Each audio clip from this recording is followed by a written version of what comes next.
Well, for some providers out there, for some clinicians out there that are not in an ACO or are not in some other alternative payment model, certainly if there is an alternative payment model eligible for them, we would encourage them to join that model. But we understand that that's in some instances a little bit easier said than done. You have to prepare your practice to be ready to take on financial risk and so forth. So that's not where everybody is.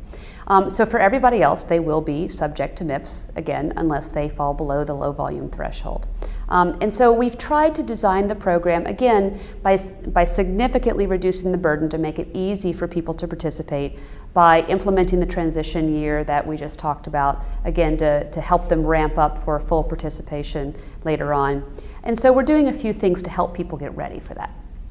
Number one, we have already put out about almost $700 million in awards to what are called practice transformation networks. And these are organizations that have very deep expertise in helping clinicians to change their practices, to focus on health of their population, to begin the transition into alternative payment models. They may not be ready yet, but it's helping them redesign their practice. So we call that frontline technical assistance. That work is happening now. We're already, these organizations, these practice transformation networks are already recruiting physician practices from solo practices to large group practices across the country to really start providing them that one-on-one daily assistance to help them be successful in MIPS and ultimately transform to APMs.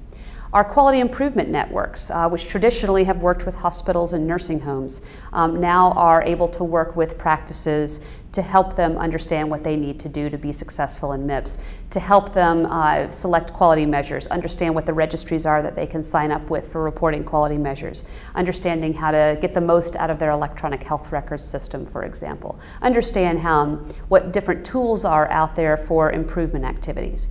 And then finally, we will be making contract awards soon to organizations that will be dedicated to helping the solo and small practices, rural practices, and practices in health professional shortage areas to sign up for and be successful in the MIPS program, or in an APM if there's one available to them, certainly. So this is $100 million that is being focused directly on those types of practices that we know are the most concerned about being successful in this program and may not even know about the program.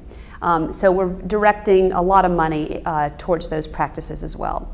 The other thing that is, I think, very important is for us to partner with the specialty societies, the state and local medical societies, certainly registries and EHR vendors who are often the entities and partners that practices actually have the most interaction with, so that they understand what the rules of the road are for the MIPS program for the transition year, so they can help practices directly to again be successful in the MIPS program. So it's a lot of partnership, it takes a lot of work, but we really are undertaking what I would say is a pretty unprecedented effort to really try to reach out to every clinician in America if we can get to them. But we know it can't all be done from CMS, that we really have to rely on our partners to get to these practices so that they can start reporting.